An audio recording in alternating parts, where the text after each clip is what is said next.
સમાચારમાં આગળ વાત કરીશું વડોદરાથી। વડોદરાના માંજલપુર વિસ્તારમાં એક સોસાયટીમાં ડોગને લઈને પાડોશીઓ વચ્ચે ઉગ્ર વિવાદ સર્જાયો હતો। આ માહિતી મુજબ ડોગને ઘર સામે ઊભા રહી ટોયલેટ કરાવવાના મુદ્દે પાડોશી મહિલાએ સમજાવતા ડોગ માલિક યુવકે ઉશ્કેરાઈ જઈ મહિલાને બેટ વડે હુમલો કર્યો હતો। આ હુમલામાં મહિલાના માથાના ભાગે ગંભીર ઈજાઓ પહોંચી હતી। સ્થાનિક લોકોએ તરત જ મહિલાને સારવાર માટે હોસ્પિટલ ખાતે ખસેડવામાં આવી હતી। જ્યાં સમગ્ર ઘટનાની જાણ થતાં માંજલપુર પોલીસ સ્ટેશને પોલીસ કાર્યવાહી હાથ ધરી આરોપી યુવકની અટક કરવામાં આવી હતી અને વધુ તપાસ પણ હાથ ધરવામાં આવી હતી। જે માંજલપુરમાં ડોગને લઈને પડોશીઓમાં ઝઘડો થયો હતો। જે યુવકે મહિલાને બેટ મારી હુમલો કર્યો હતો। મહિલાને માથાના ભાગે ગંભીર ઈજાઓ પહોંચી હતી। તેમને સારવાર માટે હોસ્પિટલ ખાતે ખસેડવામાં આવ્યા હતા। માંજલપુર પોલીસે યુવકની અટકાયત કરવામાં આવી હતી।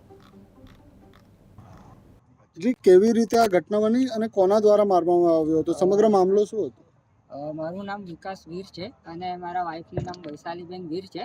અમારા 2 મકાન છોડીને એક દીપરાજસિંહ ચૌહાણ કરીને એક વ્યક્તિ રહે છે, જે રોજે એનો કૂતરો જે છે જે હડકાયેલો થઈ ગયું છે, જે બધા છોકરાઓને કરડે છે અને અવારનવાર એ જ્યારે પણ ત્યાંથી લઈને જાય તો અમારા ઘરના આંગણે એ સંડાસને એવું બધું કરાવે છે, જેથી ગંદવાળો થાય છે અને ત્યાં નાના નાના બાળકો રમતા હોય છે।